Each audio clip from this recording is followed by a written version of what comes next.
The moment Emily Carter hit send on that email, her entire world shattered. One photograph, one mistake. One billionaire who would either destroy her completely or change everything she thought she knew about survival, power, and what happens when a woman with nothing left to lose accidentally crashes into the most dangerous man in New York City. This is the story of how a single moment of chaos became the beginning of something neither of them could control. So stick around until the end, because what happens next will leave you speechless. And hey, drop a comment telling me what city you're watching from. I want to see how far this story travels. Let's begin. The thing about New York City at 3 in the morning is that it doesn't care if you're falling apart. Emily Carter learned this truth every night as she sat hunched over her laptop in the kitchen of her shoebox apartment in Washington Heights. The glow of the screen casting shadows across bills she couldn't pay and a life she could barely hold together. Tonight was worse than usual. Her laptop, a 6-year-old Dell that sounded like it was dying every time she opened more than 3 tabs, kept freezing on the quarterly report she needed to finish before sunrise. The heater in her building had been broken for 2 weeks. She wore 3 layers of clothing and still couldn't stop shivering. Emily was 30 years old, and she felt ancient. She worked as an executive assistant at Hayes Global, one of the most powerful investment firms in Manhattan. The job paid barely enough to cover rent, groceries, and the money she sent home every month to help her younger brother finish college in Ohio. Jake was the smart one, the one with potential, the one who still had a chance. Emily was just trying not to drown. Her phone buzzed. A text from Jake. "Did you send the money yet? Tuition deadline is Friday." She stared at the message, her chest tightening. The money was sitting in her account. Barely. If she sent it to Jake, she'd have $43 left until her next paycheck in 10 days. $43 in New York City might as well be nothing. She closed her eyes, rubbed her temples, and went back to the report. The quarterly analysis was due to Alexander Hayes himself, founder, CEO, and the kind of man whose name appeared in Forbes articles with words like ruthless and untouchable attached to it. Emily had worked at Hayes Global for 2 years and had spoken to Alexander Hayes exactly 4 times, each interaction lasting less than 30 seconds. He didn't notice people like her. People who rode the subway and ate ramen and wore the same 3 professional outfits on rotation because that's all they could afford. Men like Alexander Hayes existed in a different atmosphere entirely. Emily pulled up the email draft she'd been working on, attached the quarterly report file, and typed a quick message. "Mr. Hayes, please find the Q3 analysis attached. Let me know if you need any revisions. Emily Carter." Professional, polite, invisible. She hit send and immediately reached for her coffee, cold now and bitter, but her elbow knocked the mug sideways, sending lukewarm liquid splashing across the table and dangerously close to her laptop. Shit! She grabbed a dish towel and frantically wiped down the table, her heart racing. The laptop was the only thing standing between her and total disaster. If it died, she couldn't afford to replace it. It took her 5 minutes to clean up the mess, and by the time she sat back down, her phone was buzzing again. Not Jake this time. It was a notification from her email. Delivery failed. Attachment size exceeds limit. Emily blinked at the screen, confused. The quarterly report was a standard PDF. It shouldn't have triggered a size error. She opened her sent folder and clicked on the email she'd just sent to Alexander Hayes. Her stomach dropped. The attachment wasn't the quarterly report, it was a photograph. A photograph of her. A very private photograph. The kind of photograph that was supposed to be locked away in a folder on her phone that no one would ever see. The kind of photograph she'd taken months ago during a rare moment of feeling good about herself. A moment of rebellion against the poverty and exhaustion that defined her life. She'd been alone in her apartment wearing black lingerie she'd bought on clearance, hair down, the lighting soft and golden. She'd felt beautiful for the first time in years, so she'd taken the photo and saved it, just for herself. A reminder that she was still a person underneath all the struggle. And now that photograph was in Alexander Hayes' inbox. No, no, no, no, no! Emily's hand shook as she frantically tried to recall the email, but the system wouldn't let her. It had already been delivered. Panic slammed into her like a freight train. She'd just sent her billionaire boss a half-naked photograph of herself at 3 in the morning. Her career was over. Her life was over. Everything she'd worked for, every sacrifice she'd made, gone because of one stupid, impossible mistake. She couldn't breathe. Her vision blurred. She stood up too fast and knocked her chair backward, the crash echoing in the tiny apartment. She paced the kitchen, her mind racing through every terrible possibility. He'd fire her immediately. He'd humiliate her. He'd make sure she never worked in corporate New York again.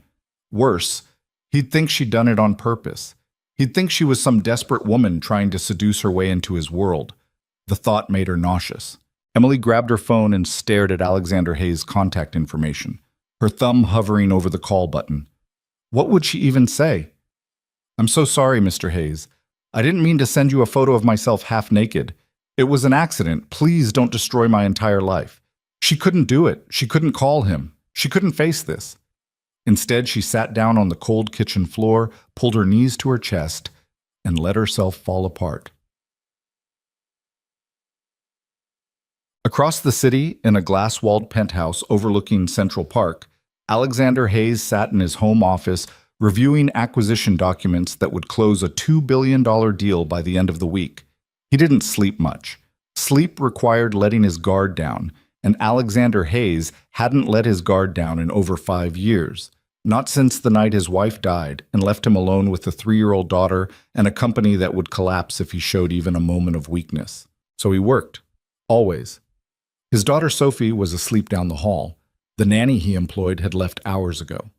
The penthouse was silent except for the faint hum of the city below. His phone chimed. An email notification. He glanced at the screen. Emily Carter. Q3. Analysis. Alexander didn't recognize the name immediately, but the subject line indicated it was work-related. He opened the email, expecting a standard report. Instead, he found himself staring at a photograph. A woman, dark hair falling past bare shoulders, soft lighting, black lace, eyes that looked directly into the camera with something vulnerable and defiant all at once. Alexander's first instinct was to delete it. Spam. A phishing attempt. Someone trying to compromise his security. But then he noticed the sender's name again, Emily Carter. He pulled up his employee directory and ran a search. Emily Carter, Executive Assistant, Corporate Strategy Division. 2 years with the company. Performance reviews? Excellent. No disciplinary issues.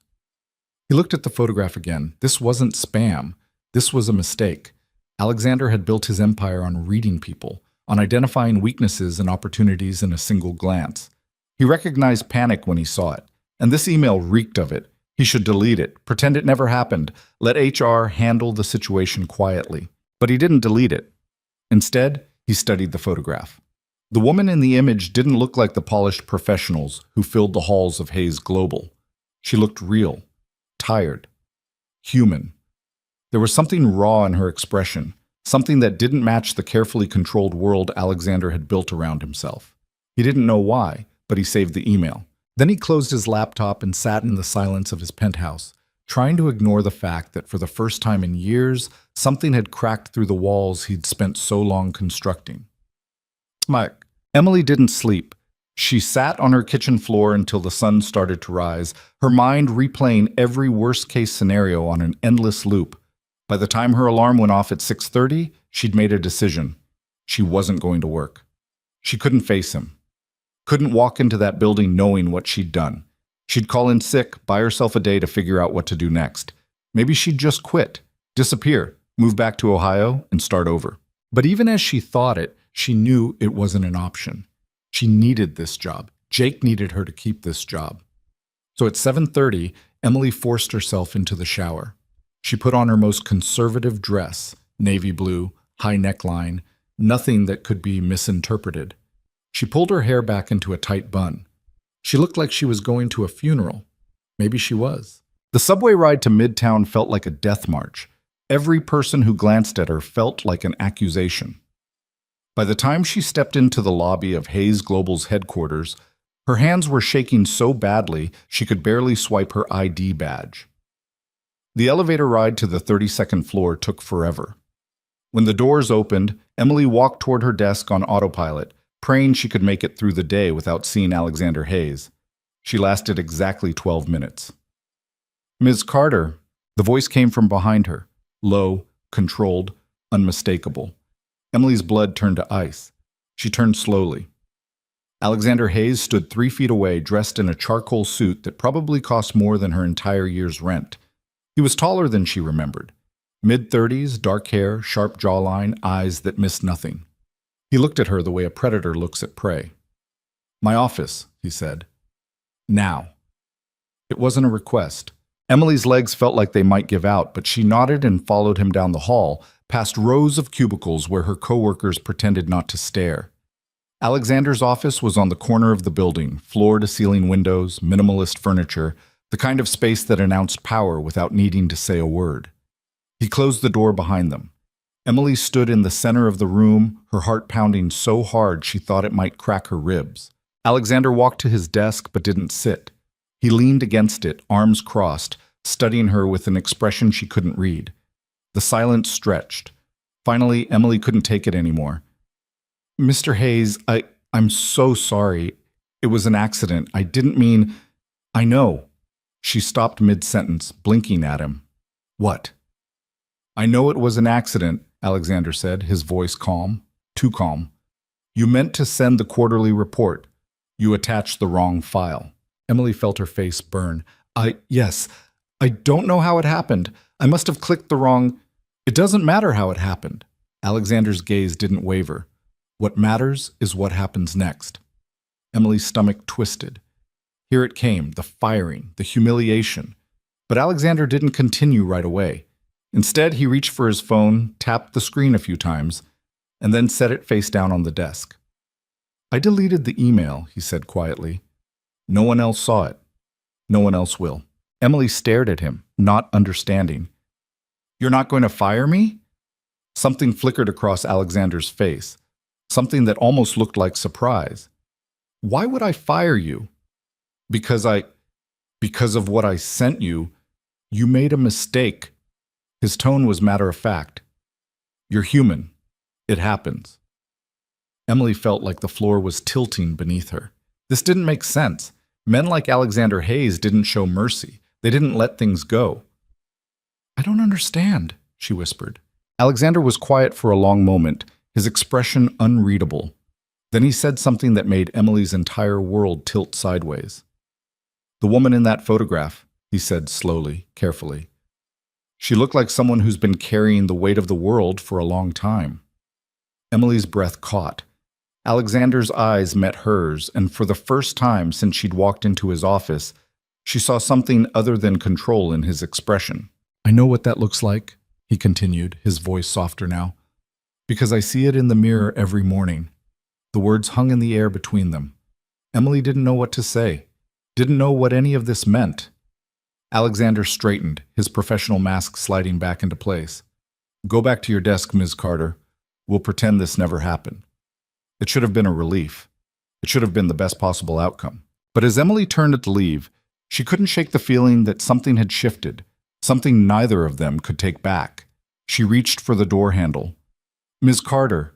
She stopped, looking back at him. Alexander's expression was unreadable again, but his voice carried a weight she couldn't ignore. "For what it's worth," he said quietly, "you have nothing to be ashamed of." Emily's throat tightened. She nodded once, not trusting herself to speak, and walked out of his office. She made it back to her desk, sat down, and stared at her computer screen without seeing anything. Her career wasn't over, but something else had started, something dangerous. The rest of the day passed in a blur. Emily kept her head down, focused on her work, and tried to ignore the fact that every time she glanced up, she could see Alexander's office across the floor. He didn't call her again, didn't send any follow-up emails. It was as if their conversation had never happened. But Emily couldn't stop thinking about the way he'd looked at her, the way he'd spoken. She looked like someone who's been carrying the weight of the world for a long time. How had he seen that? How had he known? By the time 5 o'clock rolled around, Emily was exhausted, physically, emotionally, mentally. She packed up her things and headed for the elevator, desperate to get home and collapse. The elevator was crowded with other employees leaving for the day. Emily squeezed into the back corner and kept her eyes on the floor numbers as they descended. 28th floor, 25th, 22nd. The doors opened and more people filed in. And then just before the doors closed, Alexander Hayes stepped inside. Emily's entire body went rigid. He didn't look at her, didn't acknowledge her presence. He stood near the front of the elevator, his attention on his phone, completely professional. But Emily was acutely aware of him, the way he filled the space, the way everyone else in the elevator seemed to shrink back slightly, giving him room. The elevator descended in silence. 15th floor, 10th, 5th. Finally, the doors opened to the lobby, and people began filing out. Emily waited until the crowd thinned, then moved toward the exit. As she stepped past Alexander, he spoke, so quietly that only she could hear. "You're stronger than you think you are." Emily froze, her heart stuttering. But by the time she turned around, Alexander was already walking away, disappearing into the Manhattan evening without a backward glance. Emily stood in the lobby, surrounded by strangers, and felt something dangerous bloom in her chest. Hope. Wickik. That night, Emily sent the money to Jake. She ate ramen for dinner and tried not to think about the $43 left in her checking account. But for the first time in months, she didn't feel quite so alone. Across the city, Alexander Hayes stood in his daughter's bedroom, watching Sophie sleep. She was 7 now, smart, stubborn, beautiful. She looked like her mother. Alexander had loved his wife, had built a life with her, and when she died, suddenly, violently, in a car accident that still haunted his nightmares, he'd locked every piece of himself away to survive. For 5 years, he'd been a machine. Cold, efficient, untouchable. Until tonight. Until a photograph of a woman he barely knew reminded him that he was still capable of feeling something other than emptiness. He closed Sophie's door quietly and walked to his home office. The email was still deleted. The photograph was gone, but the memory of it wasn't. Alexander sat at his desk and stared out at the glittering skyline of Manhattan, wondering what the hell he was doing. And somewhere in the city below, Emily Carter lay awake in her tiny apartment, replaying 5 words over and over in her mind. "You're stronger than you think." Neither of them knew it yet, but the photograph had changed everything, and there was no going back. The next 3 weeks passed in a strange, unspoken tension. Emily went to work every day, did her job, and tried to pretend that nothing had changed. But everything had changed. Alexander started noticing her, not in an obvious way, not in a way that anyone else would see, but Emily felt it. She'd be working at her desk, and she'd glance up to find him watching her from across the floor. Their eyes would meet for half a second before he looked away, and Emily's pulse would race. In meetings, he'd ask her opinion on things that had nothing to do with her job description. He'd listen to her answers with a focus that made her skin prickle. Once, in the break room, they'd both reached for the same coffee pot. Their hands had brushed just barely, and Alexander had pulled back like he'd been burned. "Sorry," he'd muttered. "It's fine," Emily had whispered. They'd stood there for 5 endless seconds, the air between them crackling with something neither of them could name. Then Alexander had walked away without taking any coffee at all. Emily told herself it didn't mean anything. But late at night, alone in her apartment, she replayed those moments over and over. Go on. The breaking point came on a Friday. Hayes Global was hosting a charity gala, one of those black tie events where billionaires wrote checks and pretended to care about causes they'd never personally experienced. Emily wasn't supposed to attend. Executive assistants didn't get invitations to galas. But 2 days before the event, Alexander's personal assistant quit without warning, and suddenly Emily was being pulled into emergency planning meetings and tasked with managing logistics she had no experience handling. "You'll need to be there," Alexander's chief of staff told her, "in case anything goes wrong." So Emily found herself standing in her apartment on Friday evening, staring at the only formal dress she owned, a simple black number she'd bought at a thrift store 3 years ago for a wedding. It would have to do. She did her makeup carefully, styled her hair, and took the subway to the Plaza Hotel feeling like an imposter. The gala was already in full swing when she arrived. Crystal chandeliers, string quartets, women in designer gowns, and men in tuxedos that cost more than Emily's annual salary. She slipped in through a side entrance and found a spot near the back of the ballroom where she could monitor everything without being noticed. For an hour, nothing went wrong. And then Emily saw her. A little girl, maybe 7 or 8 years old, standing alone near the dessert table, looking lost. Emily recognized her immediately from the photographs on Alexander's desk. Sophie Hayes. Without thinking, Emily crossed the ballroom and knelt down beside the girl. "Hey," she said softly, "are you okay?" Sophie looked at her with wide, uncertain eyes. "I can't find my dad." Emily's heart squeezed. "Your dad's here. I can help you find him. What's your name?" "Sophie." "I'm Emily. It's nice to meet you, Sophie." The little girl relaxed slightly. "You're pretty." Emily smiled despite herself. "Thank you. So are you."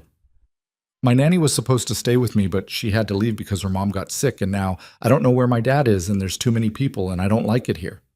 The words tumbled out in a rush, and Emily could see the panic building in Sophie's expression. "Hey, it's okay," Emily said gently. "We'll find him together, but first, have you tried the chocolate cake? It's really good." Sophie blinked. "I'm not supposed to have sugar before bed."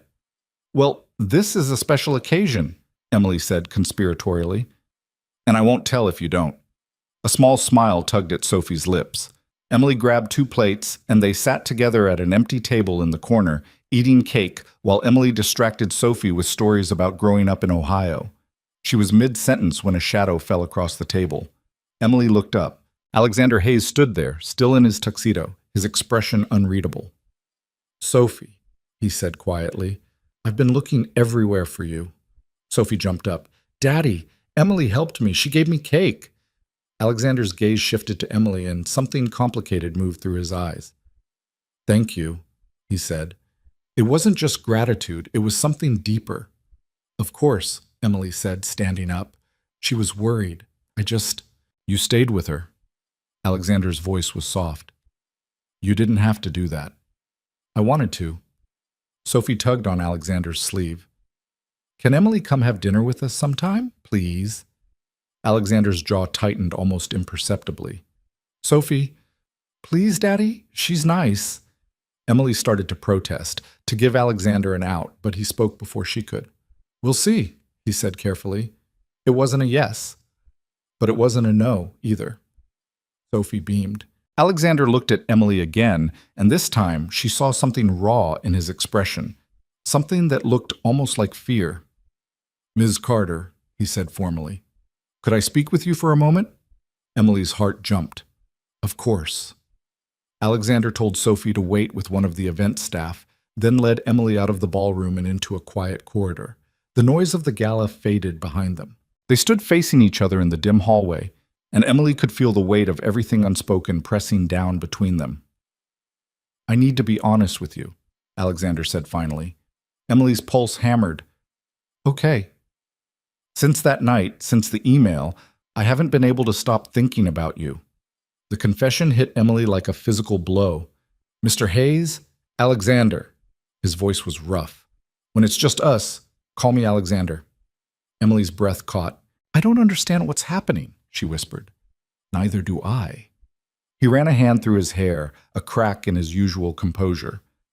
"I've spent 5 years shutting everyone out, building walls, keeping myself—" He stopped, seeming to struggle for words. "Safe." From what? From feeling anything. He looked at her, and Emily saw the exhaustion in his eyes, the loneliness. "My wife died 5 years ago. Car accident. 1 minute she was here, and the next—" His voice broke slightly. "I had Sophie to take care of, a company to run.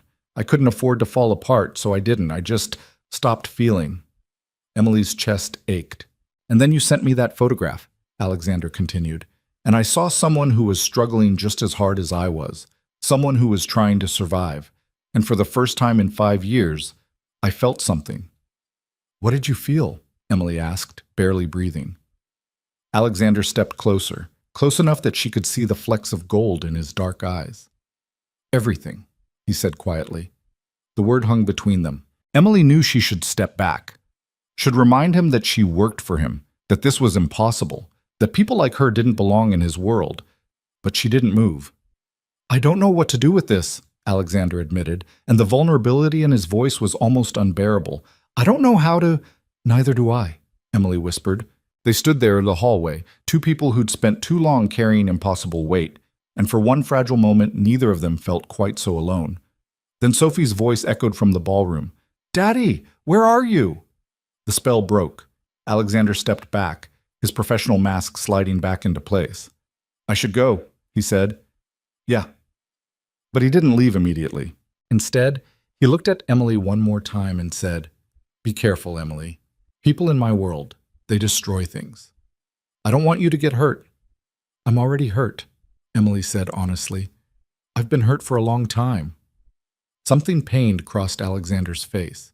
"Then I definitely shouldn't make it worse." He turned and walked back toward the ballroom, leaving Emily alone in the corridor with her heart racing and her entire world tilting on its axis. She knew she should run, should quit her job and disappear before whatever this was could destroy her. But as she watched Alexander return to his daughter, she realized something terrifying. She didn't want to run.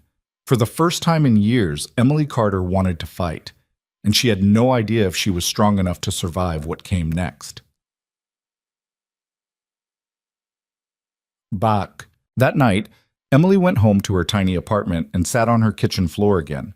But this time, she wasn't falling apart. She was thinking. Across the city, Alexander Hayes stood in his penthouse office, staring at the skyline and wondering what the hell he'd just done.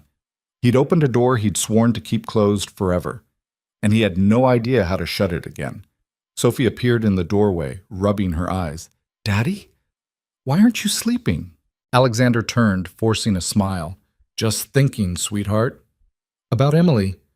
His chest tightened. "What makes you say that?"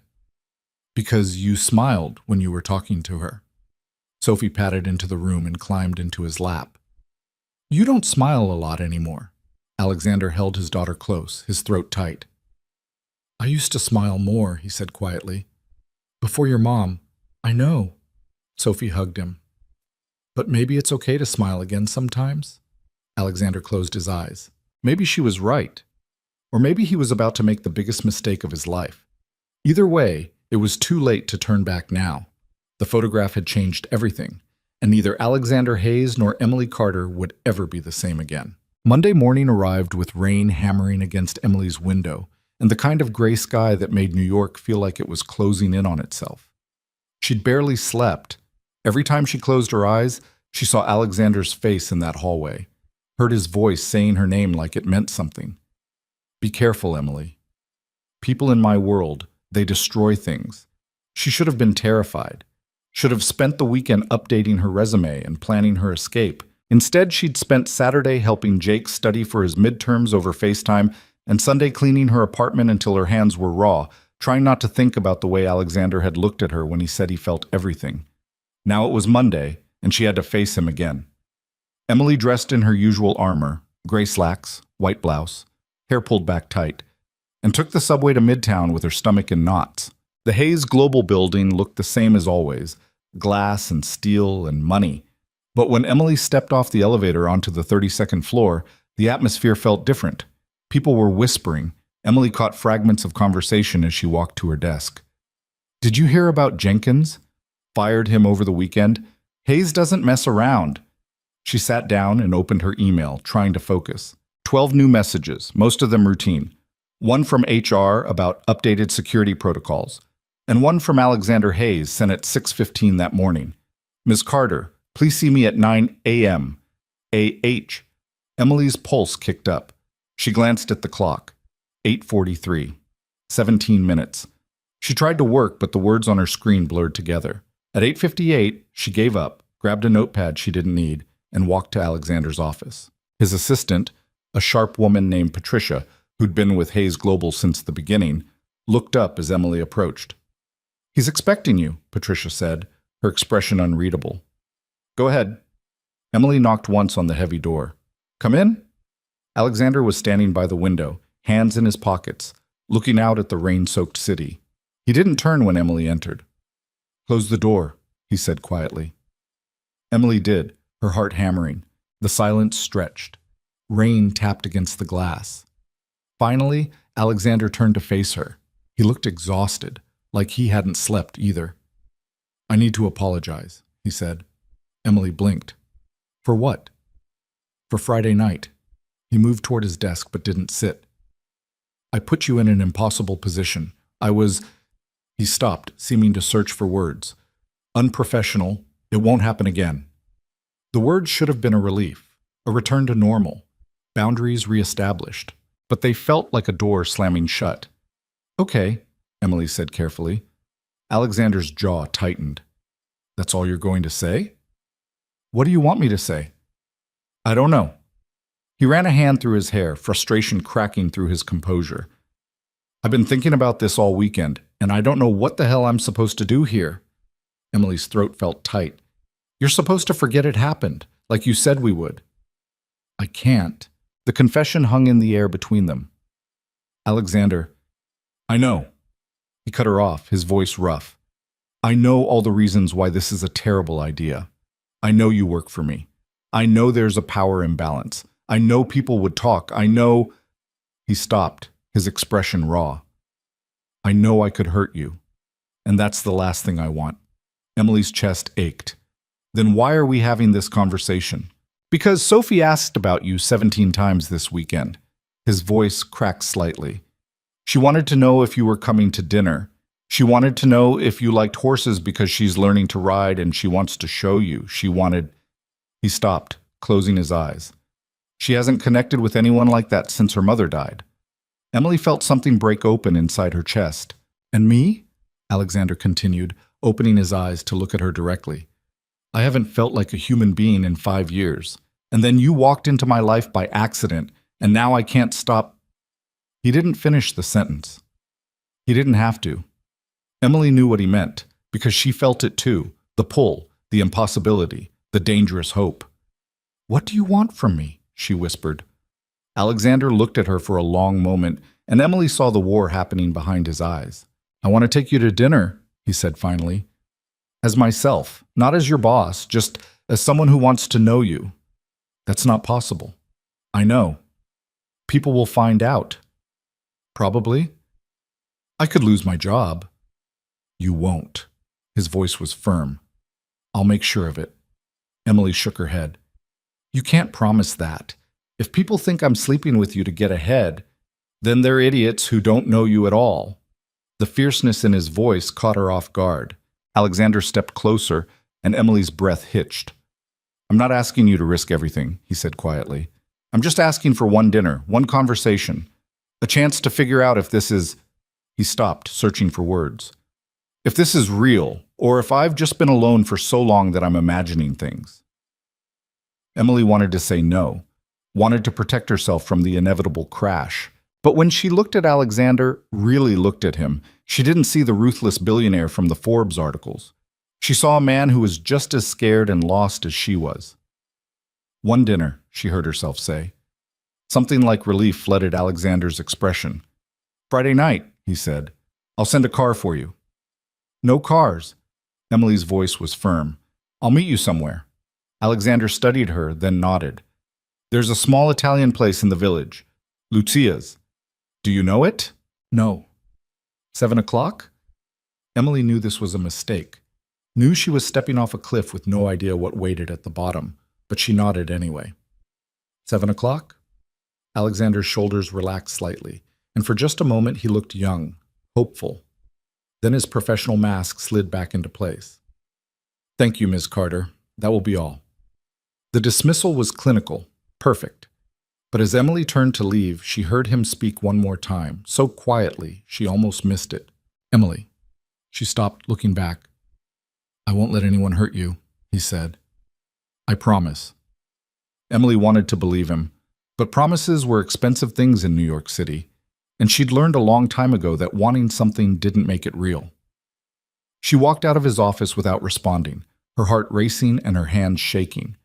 Patricia looked up as Emily passed, her expression knowing. Careful, the older woman said softly. Emily met her eyes. Of what? Men like Alexander Hayes don't know how to do things halfway, Patricia said. Once he decides he wants something, he doesn't stop until he gets it. And if you're not ready for that kind of intensity... I'm not, Emily said honestly. Patricia's expression softened. Then maybe you should run while you still can. Emily thought about it all the way back to her desk.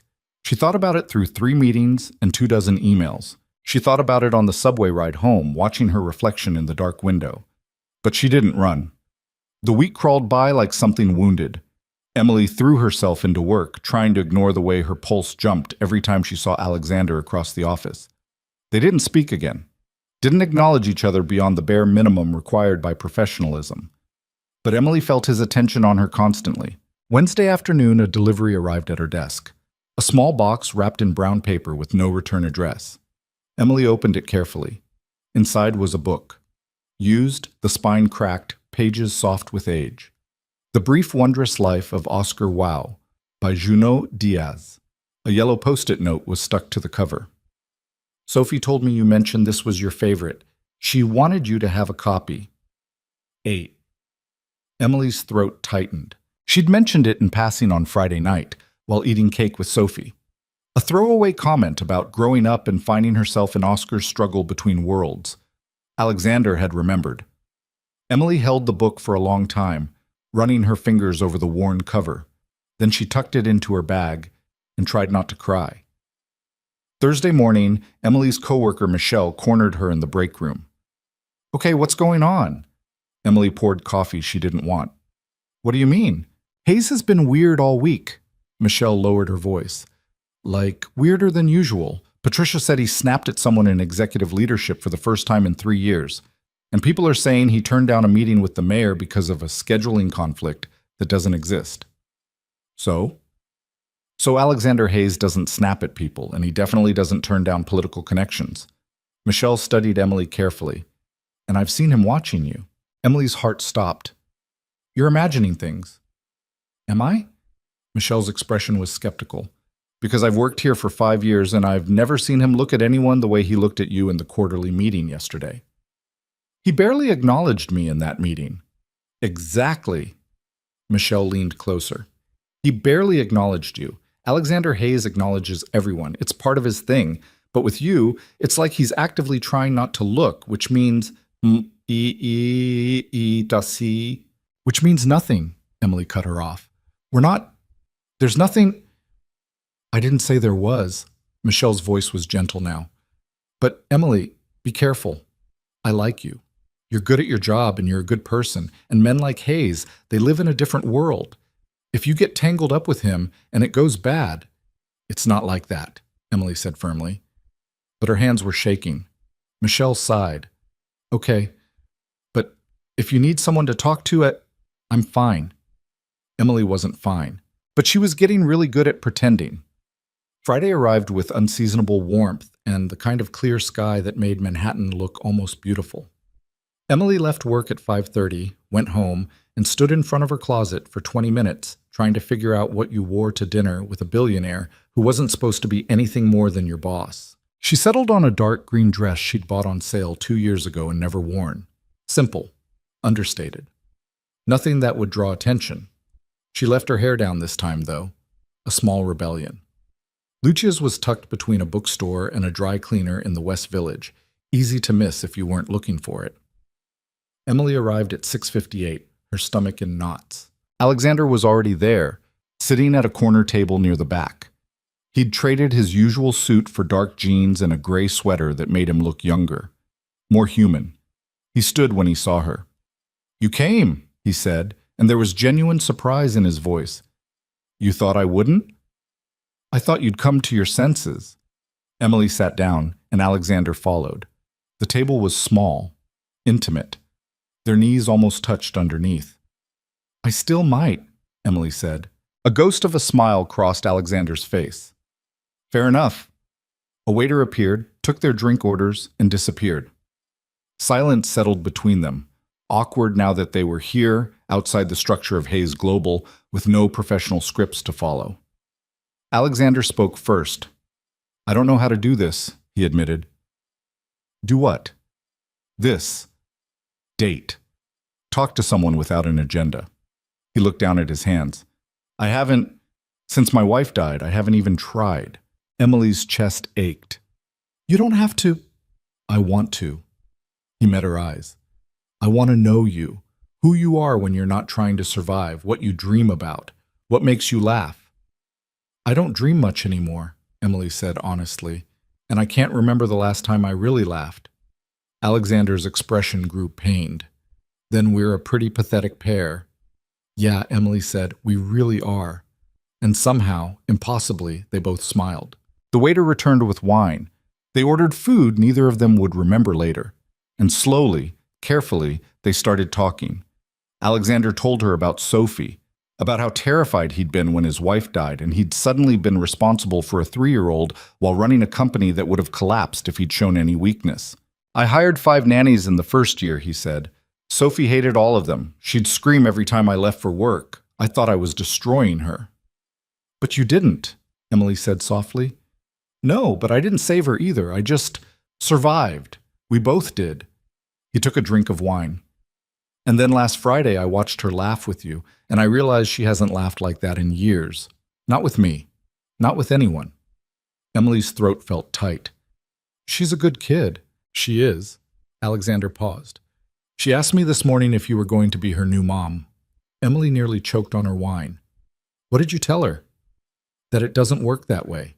Alexander's voice was quiet. But she didn't understand. She just knows she likes you. And in her 7-year-old logic, people who like each other should be family. That must have been a fun conversation. It was terrifying, Alexander said honestly, because part of me wanted to tell her yes. The confession sat between them like something fragile. Emily looked down at her plate. Alexander, we barely know each other. I know. And I can't be what you need. What Sophie needs. She stopped, struggling for words. I'm nobody. I live in a 500-square-foot apartment in Washington Heights. I eat ramen 3 nights a week because it's all I can afford. I send half my paycheck to my brother so he can finish college because I dropped out to take care of our mom when she got sick. I don't belong in your world. Good, Alexander said firmly. Because my world is full of people who've never struggled for anything in their lives. People who think money solves everything. People who... He stopped, his jaw tight. People who destroyed the woman I loved because she was an easy target. Emily went very still. What do you mean? Alexander was quiet for a long moment, his expression dark. My wife, Catherine, she came from money, old money, the kind that comes with expectations and obligations and social circles that eat people alive. His voice was hollow. We met in college. She was kind, real, everything those circles weren't. And for a while we were happy. What happened? I built Hayes Global.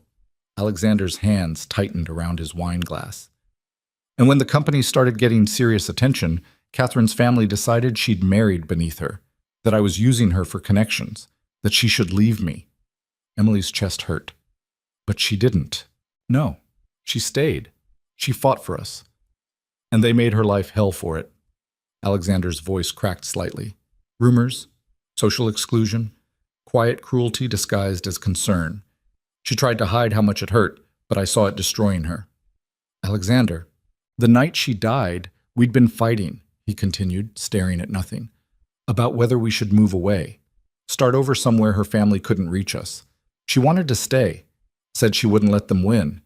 I said we were both drowning and Sophie deserved better. His voice broke. She left angry, drove to her sister's house to cool off. A drunk driver ran a red light on Park Avenue. Alexander closed his eyes. She died before the ambulance arrived. Emily reached across the table without thinking and took his hand. Alexander's fingers closed around hers like he was drowning. I spent 5 years blaming myself, he whispered. If I hadn't pushed her, if I'd just let it go, if I'd been stronger, it wasn't your fault. I know that now, logically. He opened his eyes, and they were full of old pain. But knowing something and feeling it are different things. They sat in silence, hands clasped across the table, 2 broken people trying to figure out if they could build something from the pieces. Finally, Emily spoke. My mom died when I was 23, she said quietly. Breast cancer. Stage 4 by the time they caught it. We couldn't afford the treatment she needed, so I dropped out of school and worked 3 jobs trying to save her. Alexander's hand tightened around hers. It wasn't enough, Emily continued. Nothing was enough. She died 6 months later, and I was left with $60,000 in medical debt and a little brother who still had 2 years of high school left. Emily, I declared bankruptcy, moved us from Ohio to New York because I thought I could make more money here. Spent 7 years climbing out of the hole we'd fallen into. She looked at Alexander, letting him see all of it. So when you say I'm stronger than I think, you're wrong. I know exactly how strong I am, because I've had to be. Alexander stared at her, something like awe in his expression. You're extraordinary, he said softly. I'm broke and exhausted and one emergency away from losing everything again, Emily corrected. I'm not the kind of person who belongs at charity galas or in penthouses overlooking Central Park. Maybe that's exactly why you belong there, Alexander said. Because you know what it costs. What people are actually fighting for when they're just trying to survive. Emily pulled her hand back, needing distance. This won't work, she said. You know it won't. Probably not. People will talk. They'll say I'm using you. Let them. They'll make my life miserable. Then I'll make their lives worse. Alexander's voice was hard now, certain. I've built an empire, Emily. I've destroyed competitors and outlasted enemies and survived things that should have broken me. If anyone tries to hurt you, they'll have to go through me first. The intensity in his voice should have been frightening. Instead, it made Emily's heart race. Why me? She whispered. You could have anyone. Someone from your world. Someone who knows how to navigate all this. I don't want someone from my world, Alexander said. I want someone real. Someone who looks at me and sees a person, not a bank account. Someone who... He stopped, searching for words. Someone who sent me a photograph by accident and somehow cracked through 5 years of walls in a single moment. Emily's eyes stung. That's not fair. I know. You're asking me to risk everything. I know that too. Alexander leaned forward. But I'm willing to risk everything right back. My reputation, my company's stability, the carefully controlled image I've spent years building, all of it, for a chance at something real. And what happens when reality doesn't live up to the fantasy? Emily asked. When you realize I'm just a broke assistant with student debt and a brother to support and nothing to offer except you, Alexander interrupted. You offer yourself, and that's everything. The words hit Emily like a physical blow. She wanted to believe him, wanted to take the leap, but fear was a powerful thing. I need time, she said finally. Alexander nodded slowly. How much time? I don't know. Days? Weeks? Months? I don't know, Emily repeated, her voice cracking. I need to think. I need to figure out if I'm strong enough for this. Alexander reached across the table again, and this time Emily let him take her hand. You're strong enough, he said quietly. I've seen you carry the weight of the world and still show kindness to a little girl you didn't know. You're stronger than you think. Emily's vision blurred. You keep saying that. Because it's true. They sat there, hands clasped, the restaurant moving around them in a blur of other people's lives. Finally, Alexander spoke. Take all the time you need, he said. But Emily, I'm not going anywhere, even if you decide this is too much. Even if you walk away. I'll still be here. It was the worst thing he could have said, because it made Emily believe him, and believing was dangerous. The dinner ended quietly. Alexander paid the bill despite Emily's protests, and they walked out into the warm Friday night together. On the sidewalk outside Lucia's, they stood facing each other, the city moving around them. Can I call you a car? Alexander asked. I'll take the subway. Emily, I need to think, she said. And I can't think clearly when you're looking at me like that. Like what? Like I matter. Alexander's expression grew pained. You do matter. Emily shook her head. I'll see you Monday. She started to walk away. Emily. She stopped but didn't turn around. For what it's worth, Alexander said quietly, you've mattered to me since the moment I saw that photograph. And nothing you do or don't do is going to change that. Emily's throat closed. She walked away without responding, her eyes burning, her heart breaking and mending and breaking again. She took the subway home in a daze, climbed the 4 flights to her apartment, and collapsed on her bed, still wearing the green dress. Her phone buzzed. A text from Jake. Did you see I got an A on my midterm? Thanks for helping me study. Emily smiled despite everything and texted back. Proud of you. Another buzz. A different number this time. Thank you for tonight. Whatever you decide, I meant what I said. Alexander. Emily stared at the message for a long time. Then she did something reckless. She opened her camera, took a photograph of herself lying on her bed in the green dress, hair spread across the pillow, eyes tired but real, and sent it to Alexander with a single line of text. "This is who I am. Are you sure?" The response came 30 seconds later. "I've never been more sure of anything." Emily closed her eyes, her heart pounding. She was going to do this. She was going to take the leap. And she had absolutely no idea if she was strong enough to survive the fall. But for the first time in 7 years, Emily Carter decided to stop just surviving. She decided to live, even if it destroyed her. The decision to live instead of just survive turned out to be more complicated than Emily expected. Monday morning arrived with the kind of humidity that made New York feel like it was wrapped in wet wool. Emily dressed carefully, choosing a navy dress that felt like armor, and took the subway downtown with her stomach in knots. She didn't know what to expect. Didn't know if Friday night had changed everything or nothing at all. The answer came at 9:15 when Patricia appeared at Emily's desk with an envelope. "Mr. Hayes asked me to give you this," the older woman said, her expression carefully neutral. Emily took the envelope with shaking hands. Inside was a single card with Alexander's handwriting. "My office, 10 a.m. Please." The word "please" felt significant somehow, like he was giving her a choice instead of issuing a command. Emily showed up at 9:58. Alexander was on the phone when she entered, his back to the door, tension visible in every line of his body. He was speaking in clipped sentences about quarterly projections and investor concerns, but when he heard the door close, he cut the conversation short. "I'll call you back," he said, and hung up without waiting for a response. He turned to face Emily, and she saw immediately that he hadn't slept. "You came," he said. "You asked me to." Alexander moved around his desk but kept his distance, like he was afraid of spooking her. "About Friday night." "I'm in," Emily interrupted. Alexander went very still. "What?"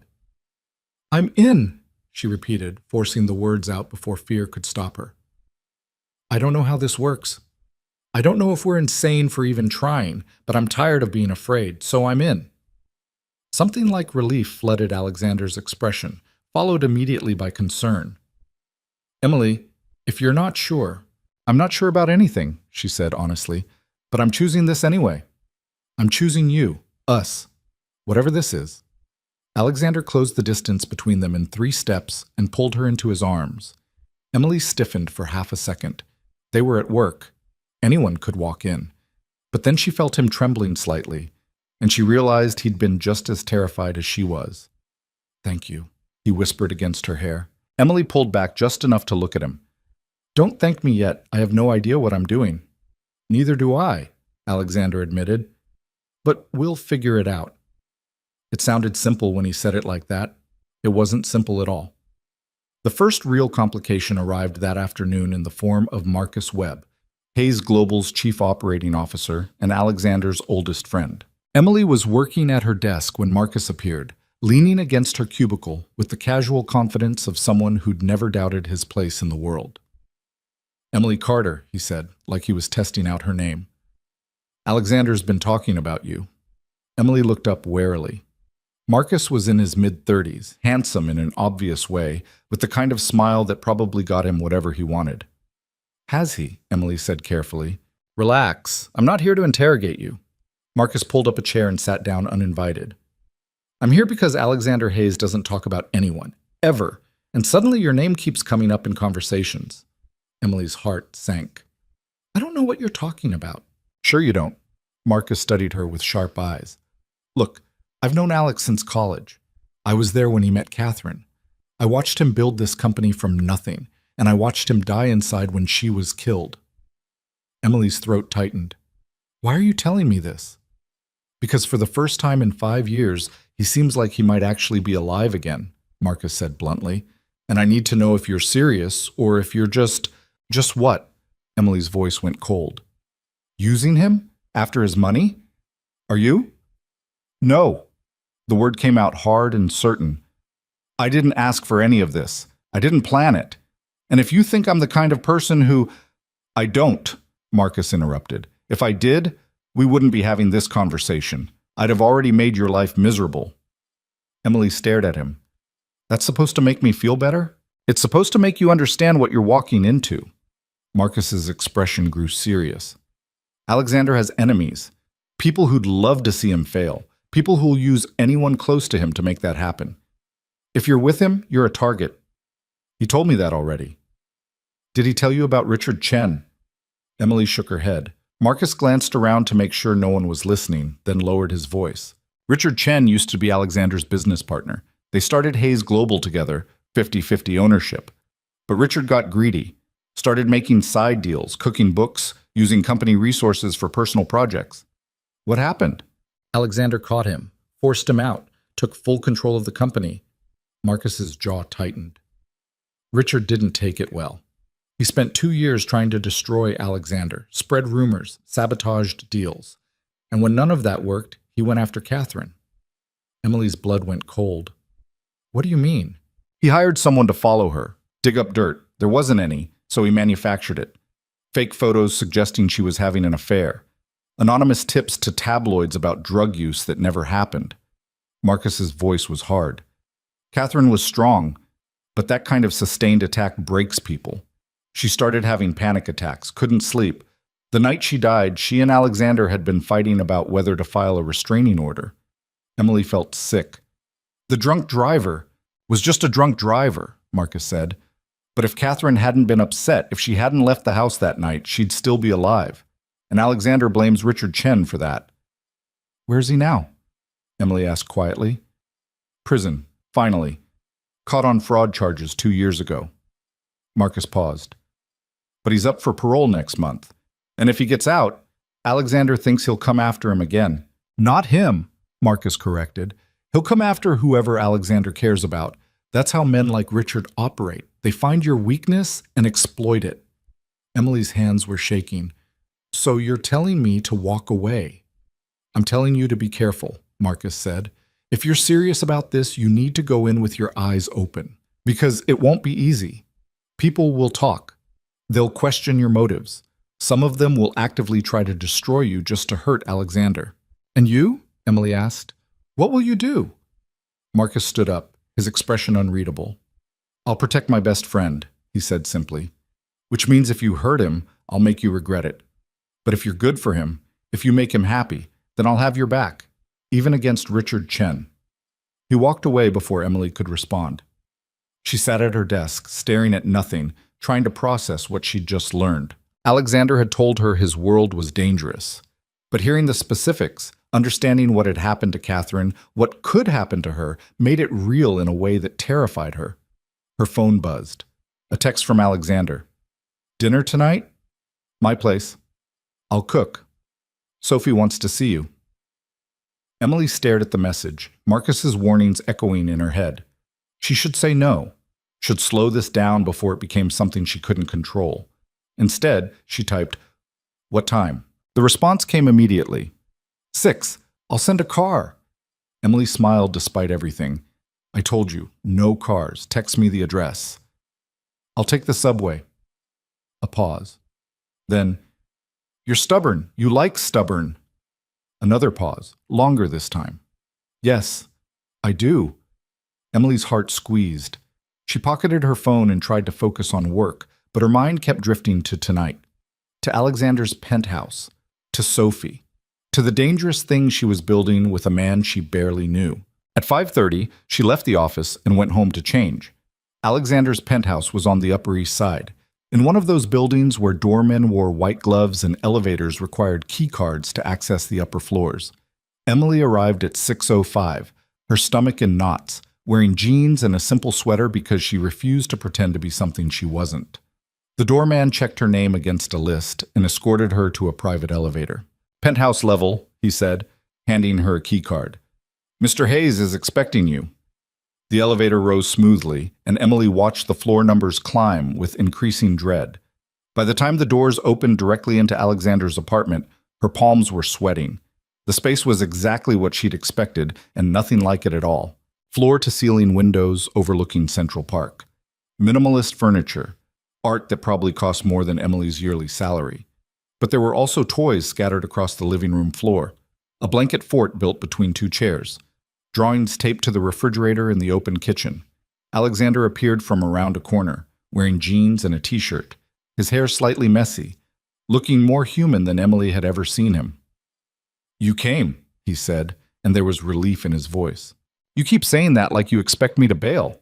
Can you blame me?" Before Emily could answer, a small blur of energy came racing down the hallway. "Emily!"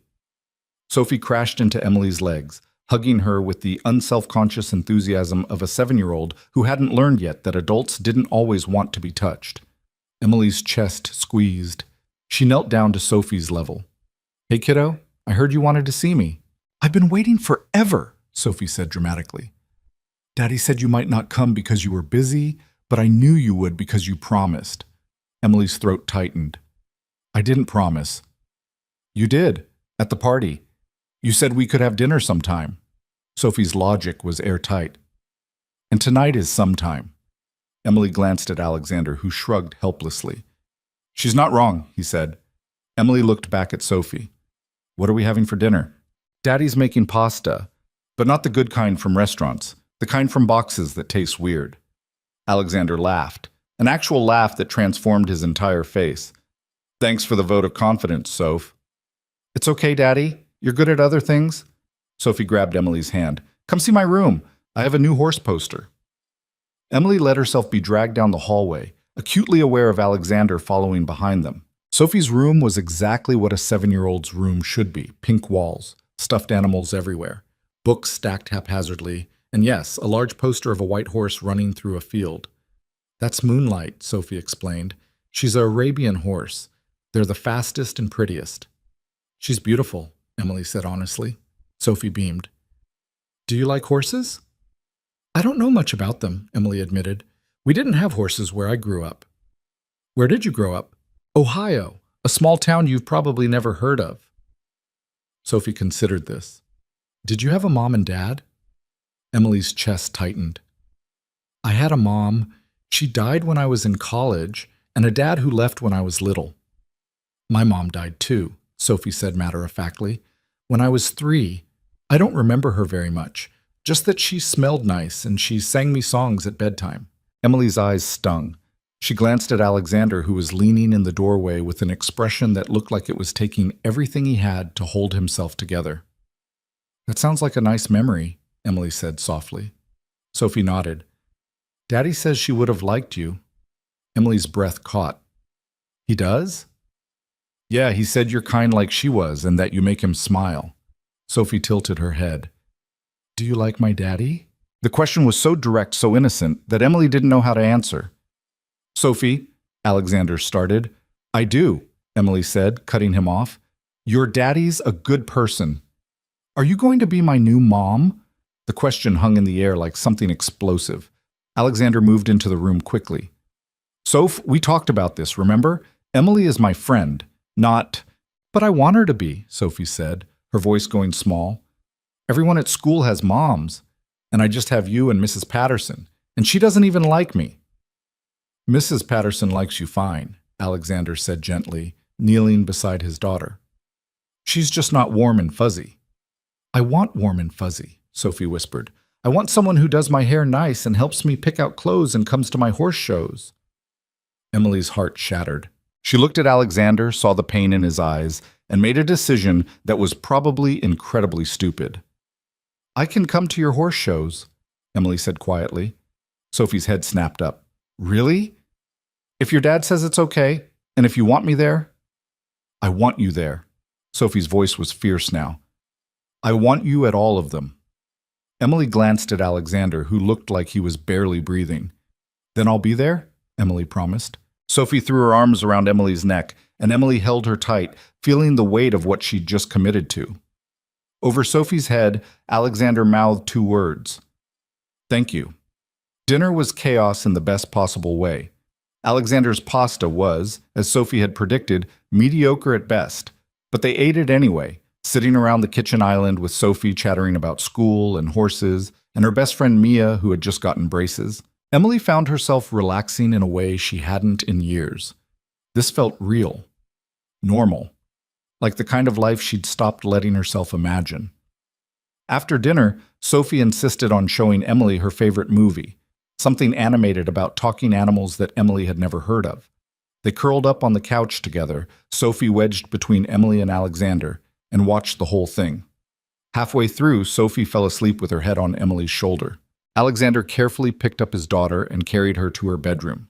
Emily heard him singing softly, the same lullaby Sophie had mentioned her mother used to sing. When he came back, Emily was still on the couch, feeling like an intruder in this perfect, painful moment. "She likes you," Alexander said quietly, sitting down beside her. "She barely knows me. She knows enough." Alexander was quiet for a moment. Catherine used to say that Sophie had good instincts about people, that kids can tell who's genuine and who's faking it. Emily's throat felt tight. "I'm not trying to replace her mother." "I know." Alexander's voice was soft. "But Emily, you have to understand what you're signing up for. Sophie gets attached fast. And if this doesn't work out between us, if you walk away—" "I'm not going to hurt her," Emily said firmly. "You can't promise that." "Yes, I can." Emily turned to face him. "I know what it's like to lose people. I know what it does to you, and I would never, ever do that to a kid. So if this falls apart, it won't be because I disappeared. It'll be because you and I couldn't make it work, but I'll still be in Sophie's life if she wants me to be." Alexander stared at her. "You mean that?" "Yes." Something in Alexander's expression cracked open. "I'm falling for you," he said quietly. "I know it's too fast. I know it's reckless, but I can't stop it." Emily's heart hammered. "Alexander, you don't have to say it back," he continued. "I just needed you to know. Because if we're doing this, I'm all in, not halfway, not careful, all in." Emily knew she should slow this down, should be smart, should protect herself. Instead, she leaned forward and kissed him. Alexander froze for half a second, surprised, then kissed her back with a desperation that took Emily's breath away. It wasn't gentle. It wasn't careful. It was 5 years of loneliness and grief and fear all pouring out at once. When they finally broke apart, both of them were breathing hard. "I'm terrified," Emily whispered. "Me too," Alexander admitted. "But I'm still all in."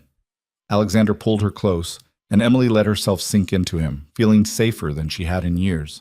They stayed like that for a long time, wrapped around each other on the couch, the city glittering beyond the windows. Finally, Alexander spoke. "There's something you need to know." Emily pulled back to look at him. "What?" "Richard Chen, my old business partner. He's up for parole next month." Emily's stomach dropped. "Marcus told me about him." Alexander's jaw tightened. "What did he tell you?" "That Richard tried to destroy Catherine. That he might come after anyone close to you." "He will," Alexander said flatly. "If he gets out, he'll come after me, and he'll use you to do it." "Then we'll deal with it," Emily said, trying to sound braver than she felt. "Emily, you don't understand what he's capable of, so explain it to me." Alexander was quiet for a long moment. 3 weeks before Catherine died, Richard sent her a package, he said finally. Inside were photographs of Sophie, at school, at the playground, walking home with her nanny, all taken from a distance, like someone had been watching her. Emily's blood went cold. "Catherine was terrified," Alexander continued, his voice hollow. "She wanted to pull Sophie out of school, hire private security, move to another city. I told her we'd handle it legally, that we'd get a restraining order and press charges and Richard would go to prison." "But he didn't," Emily said quietly. "Not then. The police said there wasn't enough evidence, that we couldn't prove Richard had sent the photos." Alexander's hands clenched into fists. "So I went to see him myself, told him if he ever came near my family again, I'd destroy him." "What did he say?" "He smiled," Alexander said, and the memory clearly haunted him. "He smiled and said, 'You can't watch them all the time, Alex. Eventually you'll slip, and when you do, I'll be there.'" Emily felt sick. 2 weeks later, Catherine was dead, Alexander finished. And Richard had an alibi. Was at a business conference in Chicago when it happened. But I know he was involved somehow, I just could never prove it. "Alexander, so when I say he'll come after you, I mean it," Alexander said fiercely. "He'll follow you, threaten you, try to break you down the way he broke Catherine down. And I can't—" His voice cracked. "I can't lose someone else to him." Emily took Alexander's face in her hands, forcing him to look at her. Then we'll be smarter this time, she said. We'll take precautions. We'll document everything, and we won't let him win. What if that's not enough? Then we'll figure it out, Emily said. Together. But Alexander, you can't protect me from everything, and you can't let fear of what might happen stop us from living. Alexander closed his eyes, leaning into her touch. You're braver than I am, he whispered. No, I'm just too stubborn to quit. Alexander laughed, broken and rough, and pulled her close again. They stayed like that until midnight, talking about everything and nothing. About Sophie and Jake and what it meant to survive loss. About the impossible thing they were trying to build. Finally, Emily called a car, not because Alexander insisted, but because the subway at midnight felt like tempting fate. Alexander walked her down to the lobby, his hand warm in hers. Thank you for tonight, he said. For coming. For being patient with Sophie. For... He stopped, searching for words. For choosing this. Us. Thank you for trusting me, Emily said softly. They stood in the marble lobby, not wanting to let go. Finally, the doorman cleared his throat. Your car is here, miss. Emily nodded. She started to pull away, but Alexander held on. Emily. She looked back. Be careful, he said. Please. If anything feels wrong, if anyone approaches you, I'll call you, Emily promised. I'll be smart. Alexander nodded, but the worry didn't leave his eyes. Emily kissed him once more, soft and quick, then got in the car before she could change her mind. She watched through the window as Alexander stood in the lobby, hands in his pockets, watching her leave. And for the first time, Emily wondered if choosing to live might actually kill her. The text came at 2 a.m, jolting Emily awake. An unknown number. Stay away from Alexander Hayes. This is your only warning. Emily's blood turned to ice. She stared at the message, her heart pounding, trying to decide what to do. Another text arrived. This one was a photograph of Emily, leaving Alexander's building, taken from across the street, zoomed in, unmistakable. Emily's hand shook as she dialed Alexander's number. He picked up on the first ring. Emily, what's wrong? I got a text, she said, her voice trembling. A warning and a photo of me leaving your building tonight. Silence. Then, I'm coming to get you. No. I'm already getting dressed, Alexander said, and she could hear him moving. Pack a bag. Enough for a few days. I'm bringing you here where it's safe. Alexander, I can't just... Please. His voice cracked. Please, Emily. I can't do this again. I can't sit here wondering if something's going to happen to you. Emily closed her eyes, fear and stubbornness warring inside her. Okay, she whispered. Okay. 20 minutes later, Alexander's driver pulled up outside Emily's building in a black SUV with tinted windows. Emily climbed in with a hastily packed duffel bag, her entire body shaking. Alexander was in the back seat. The moment he saw her, he pulled her into his arms. You're okay, he said, more to himself than to her. You're okay. Emily held on to him, trying to stop trembling. Who was it? She asked. Richard? I don't know yet, Alexander said grimly, but I'm going to find out. The SUV pulled away from the curb, and Emily watched her building disappear into the night. She'd made a choice to live instead of just survive. But survival, it turned out, was about to get a lot more complicated. And somewhere in the darkness, someone was watching, waiting, planning. The war for Alexander Hayes' heart had just begun, and Emily Carter was now the battlefield. The penthouse felt different at 2 a.m. The city lights beyond the windows looked cold instead of beautiful, and every shadow seemed to hide something dangerous. Alexander had Emily's phone in his hand, staring at the threatening messages with an expression that scared her more than the texts themselves. I should have seen this coming, he said, his voice flat and controlled in a way that suggested he was holding back rage. I should have protected you better. You couldn't have known, Emily said, sitting on the edge of his couch with her duffel bag at her feet, still wearing the jeans and sweater she'd thrown on. And I'm fine. It's just a text. It's not just a text. Alexander looked at her and his eyes were hard. It's a threat, and whoever sent it was watching you, following you. Emily's stomach turned. She'd known that intellectually, but hearing Alexander say it out loud made it real in a way that terrified her. Marcus appeared from the hallway, also dressed despite the hour. Alexander had called him immediately, and he'd arrived within 15 minutes. I traced the number, Marcus said, holding up his own phone. Burner. Bought with cash 3 days ago at a bodega in Brooklyn. No cameras nearby. Dead end. What about the photo? Alexander asked. Metadata stripped. Could have been taken with any smartphone. Marcus looked at Emily with something like sympathy. Whoever this is, they know what they're doing. Emily wrapped her arms around herself. So what now? Now we keep you safe, Alexander said. You stay here until we figure out who's behind this. I can't just move into your penthouse, Emily protested. I have a job, a life. Jake needs... Your brother is in Ohio, Alexander interrupted. He's safe. You're not. Alexander, I'm hiring security, he continued, talking over her. Someone to watch your apartment, trace any unusual activity, and when you do go back, you're not going alone. Emily stood up, frustration overriding fear. You can't just make decisions for me. I'm not making decisions for you, Alexander said, his voice rising slightly. I'm trying to keep you alive. By locking me up here like some princess in a tower? Emily shot back. That's not how this works. That's not how I work. Then how does it work, Emily? Alexander's control was cracking now. Because from where I'm standing, someone just threatened you because of me.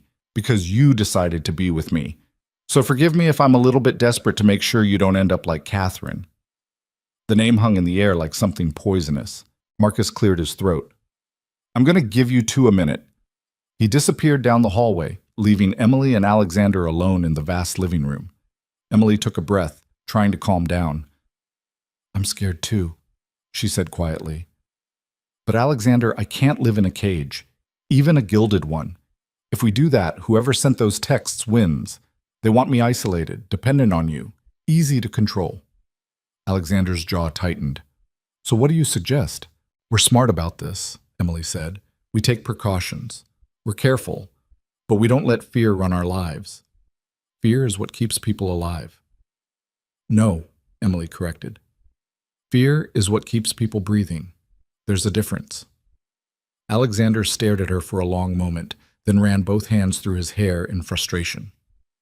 I don't know how to do this, he admitted. I don't know how to care about someone and not destroy myself trying to protect them. Emily crossed the room and took his hands. Then let me help you learn, she said softly. Alexander pulled her close, and Emily felt him trembling. I can't lose you, he whispered. You won't. You can't promise that. No, Emily agreed. But I can promise I'll fight like hell to stay alive, and I need you to trust me to do that. Alexander held her tighter, his face buried in her hair. They stood like that until Marcus came back, holding a laptop. Sorry to interrupt, he said, but you need to see this. Alexander reluctantly let go of Emily, and they both moved to look at the screen. Marcus had pulled up a series of articles about Richard Chen's upcoming parole hearing. It's scheduled for next Tuesday, Marcus said, and according to my contacts, he's got a decent shot at getting out. On what grounds? Alexander's voice was ice. Good behavior, overcrowding, the usual. Marcus scrolled through the documents. But here's the interesting part. Richard's been getting regular visits from someone. A woman. Name flagged as Victoria Reeves. Emily frowned. Who's that? That's what I'm trying to figure out, Marcus said. The name doesn't pull anything useful. Could be an alias. Alexander's expression darkened. He's planning something. Probably, Marcus agreed, but we don't know what yet. Could be he's just trying to rebuild his life. Could be he's coming after you. We won't know until he makes a move. I'm not waiting for him to make a move, Alexander said. I want surveillance on him the moment he walks out of that prison. I want to know everywhere he goes, everyone he talks to. Already on it, Marcus said. But Alex, legally, we can't. I don't care about legally, Alexander cut him off. I care about keeping my family safe. Emily's chest tightened at the word family. Marcus nodded slowly. Okay, I'll handle it. He looked at Emily. You should try to get some sleep. It's almost 3. Emily wanted to argue, but exhaustion was hitting her like a physical weight. Alexander showed her to a guest room that was bigger than her entire apartment. The bed was enormous, covered in expensive linens that probably cost more than her monthly rent. There's clothes in the closet, Alexander said. Left over from... He stopped, his expression pained. From before. They might fit you. Emily understood. Catherine's clothes. The wife he'd lost. I brought my own stuff, she said gently. Right, of course. Alexander looked lost, standing in the doorway. If you need anything, I know where to find you. He nodded, but didn't leave. Alexander, Emily said softly. I'm okay. We're okay. Are we? Emily crossed to him and kissed him gently. We're okay, she repeated. Alexander kissed her back, deeper this time, desperate, then pulled away before it could go further. Get some sleep, he said roughly. We'll figure everything else out tomorrow. He left, closing the door behind him. Emily sat on the edge of the bed, her heart racing, and pulled out her phone. 3 missed calls from Jake. It was late in Ohio, but he was probably still up studying. She called him back. Em? He sounded worried. Where are you?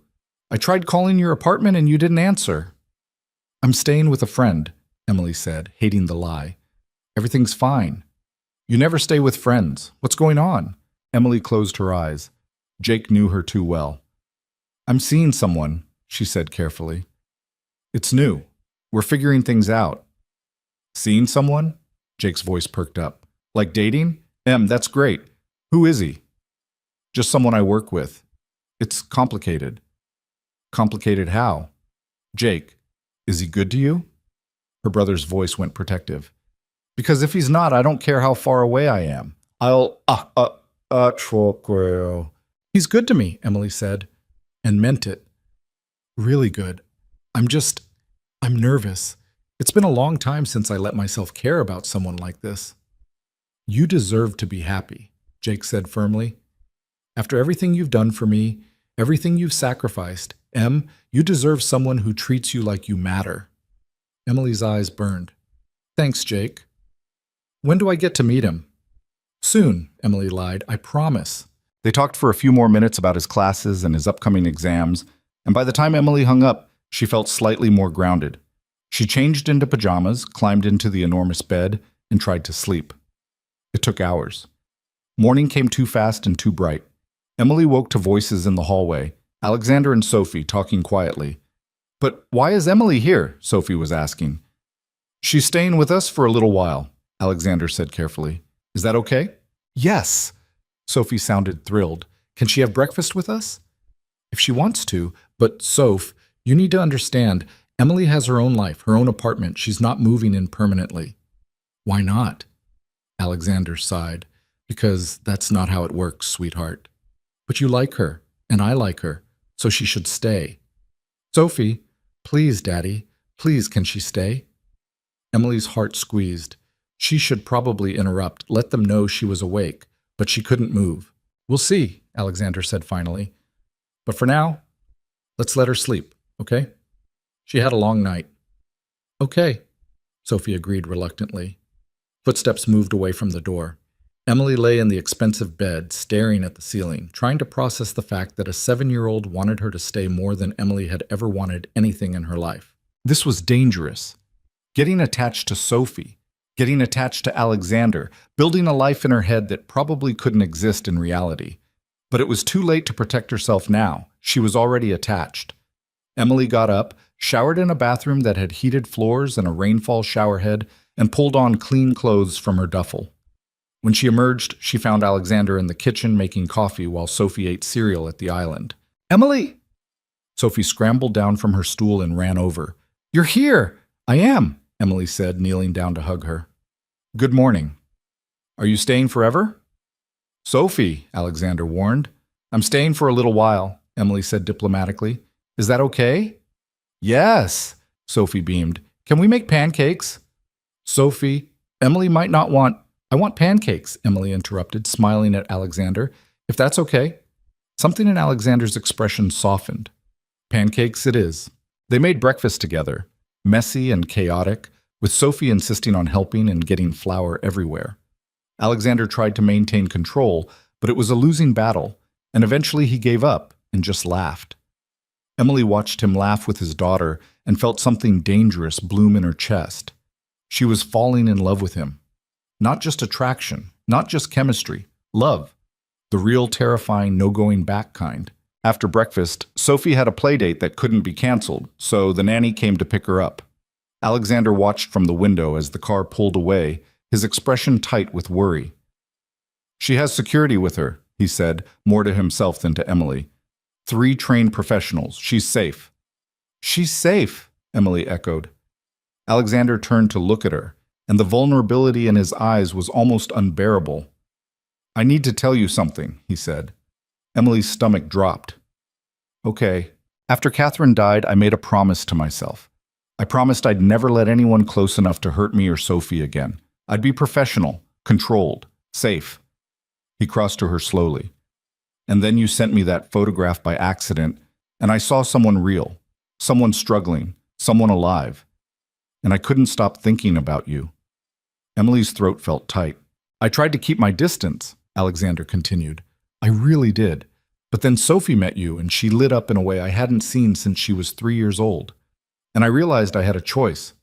I could protect myself and Sophie from ever being hurt again, or I could take a risk on something real." "And you chose the risk," Emily whispered. "I chose you," Alexander corrected. "Even though it terrifies me, even though I know how badly this could end, I chose you." Emily stepped forward and kissed him. This time, neither of them held back. The kiss was desperate and raw, 5 years of loneliness and grief pouring out all at once. Alexander backed Emily against the kitchen counter, his hands in her hair, and Emily pulled him closer, needing to feel that he was real. When they finally broke apart, both of them were breathing hard. "I'm falling in love with you," Emily said, the words tumbling out before she could stop them. "I know it's too fast, I know it's crazy, but I am." Alexander's expression cracked open. "Thank God," he breathed, "because I'm already there." He kissed her again, and this time Emily felt the shift. This wasn't just attraction anymore. This was something bigger, stronger, more dangerous. This was everything. They stayed tangled together in the kitchen until Alexander's phone rang. He pulled back reluctantly, glancing at the screen. "It's Marcus," he said. "Answer it." Alexander put the phone on speaker. "Talk to me," he said. "We've got a problem." Marcus's voice came through, tense. "Richard Chen made parole. He's being released tomorrow." Emily felt Alexander's entire body go rigid. "Tomorrow?" His voice was deadly calm. "The hearing wasn't until Tuesday. Emergency review. Overcrowding crisis. Judge fast-tracked it." Marcus sounded furious. "I just got the notification 10 minutes ago." "Where's he going?" "Halfway house in Queens, but Alex, there's more. That woman who's been visiting him, Victoria Reeves, I finally got an ID on her." "Who is she?" "Victoria Chen, Richard's younger sister. She changed her last name 5 years ago, right after he went to prison." Alexander's jaw clenched. "He's been coordinating with her this whole time." "Looks like it," Marcus confirmed. "And get this, Victoria works in corporate security. She has access to surveillance systems, background checks, the whole deal." Emily's blood went cold. "She could have been following me." "That's my guess," Marcus said. "I'm running a full background on her now, but it's going to take time." "I don't have time," Alexander said. "Richard gets out tomorrow, and the moment he does, he's coming for me. For us. Then we prepare," Marcus said. "I've got security lined up, round-the-clock surveillance on both Richard and Victoria, and I'm having someone sweep your penthouse for bugs and trackers." "Do it," Alexander said. "And Marcus, I want to know the second Richard walks out of that prison." "You got it." The line went dead. Alexander stood frozen, his mind clearly racing through scenarios and contingencies. Emily touched his arm gently. "We knew this was coming," she said. "Knowing and living it are different things." Alexander's voice was hollow. "He's going to come after you, Emily. He's going to try to break you the way he broke Catherine. And I don't know if I'm strong enough to survive that again." "Then it's a good thing you're not doing it alone this time," Emily said firmly. Alexander looked at her, searching her face. "You should leave," he said quietly. "Go back to your apartment. Go back to your life before this gets worse." "No." "Emily." "No," she repeated, stronger now. "I'm not running, and I'm not letting you push me away because you're scared." "I'm not scared," Alexander said. I'm terrified. There's a difference. So am I, Emily admitted, but I'm staying anyway, because that's what love means. You don't bail when things get hard. Alexander pulled her into his arms, holding her so tight it almost hurt. I don't deserve you, he whispered. Probably not, Emily said against his chest, but you're stuck with me anyway. They stood like that for a long time, two broken people holding each other together. The next 36 hours passed in a blur of preparation. Marcus brought in a security team that swept the penthouse and found nothing. He installed additional cameras, changed Alexander's access codes, set up protocols for Sophie's movements. Emily called in sick to work, which felt wrong but necessary. Michelle texted asking if she was okay, and Emily lied and said she had the flu.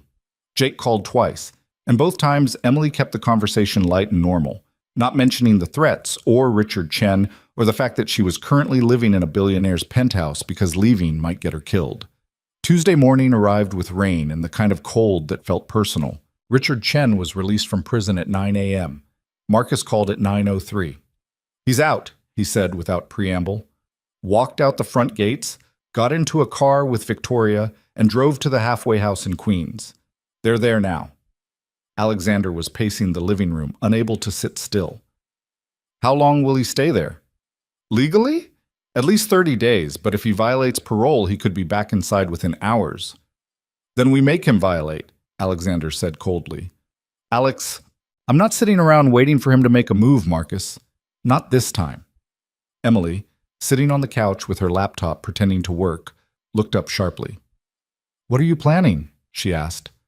Alexander didn't answer immediately. Marcus filled the silence. Alex, whatever you're thinking, don't. If you go after Richard and it goes wrong, he wins. He gets to play the victim. I don't care. You should, Marcus said firmly. Because right now we have the upper hand. He doesn't know we're watching him. He doesn't know we've ID'd Victoria. If we move too fast, we lose that advantage. Alexander's hands clenched into fists, but he didn't argue. Fine, he said finally. We wait, but the second he steps out of line, we bury him, Marcus promised. Legally this time. The call ended. Alexander stood by the windows, staring out at the rain-soaked city. Emily set her laptop aside and went to him. Talk to me, she said quietly. I feel helpless, Alexander admitted. I've built an empire. I have money and power and influence. And none of it matters because I can't protect the people I love from a man who wants to destroy me. You're not helpless, Emily said. You're human. There's a difference. Is there? Alexander's voice was bitter. Because from where I'm standing, being human just means being vulnerable. It also means having people who care about you, Emily countered.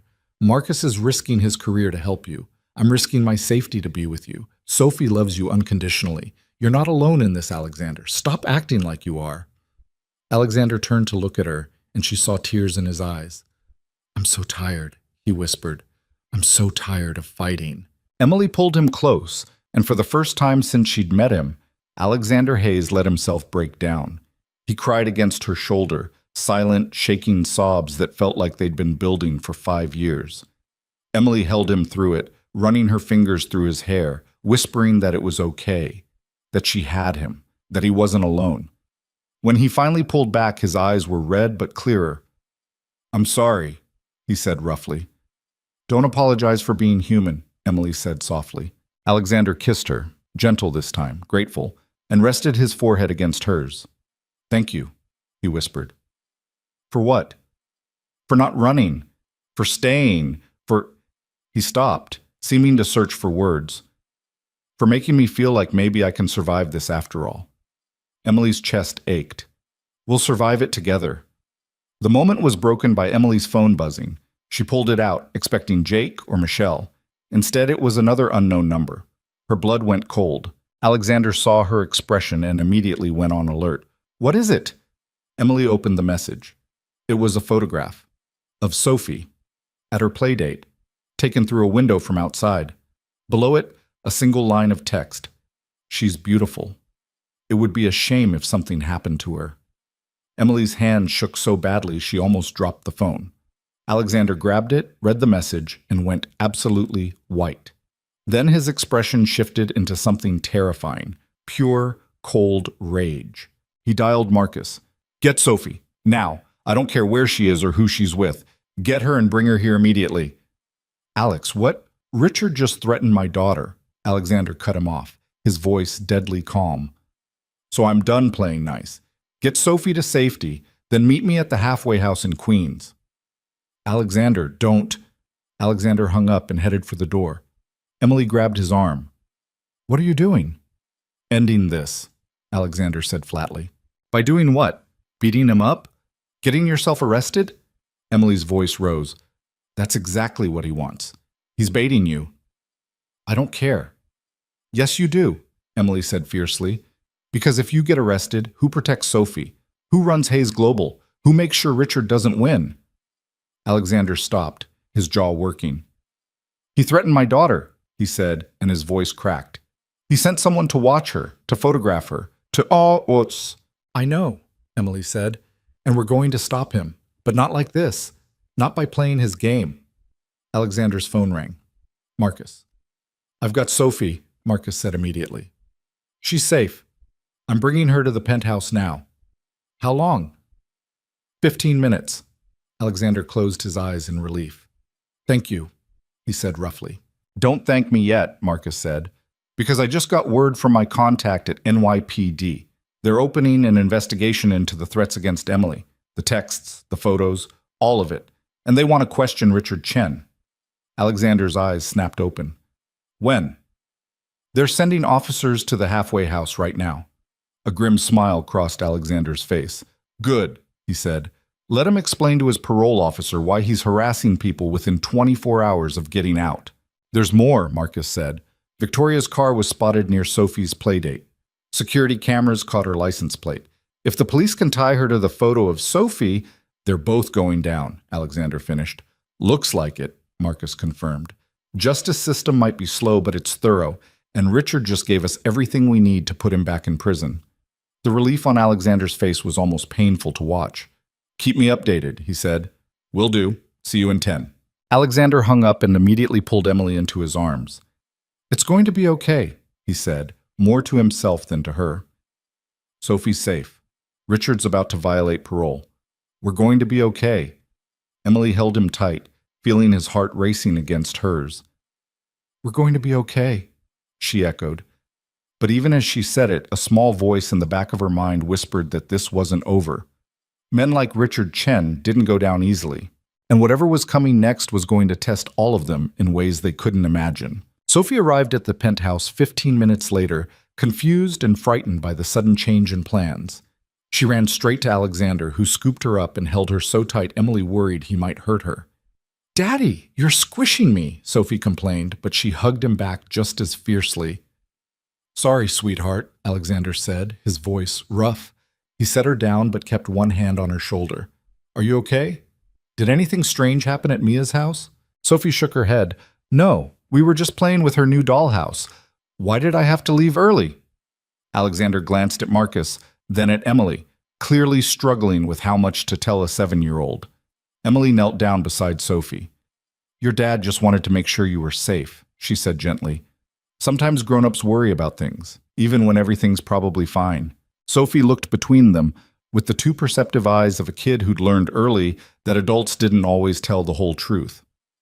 Is it because of the bad man? She asked quietly. Alexander went very still. What bad man, Soph? The one you and Uncle Marcus talk about sometimes when you think I'm not listening. Sophie's voice was small.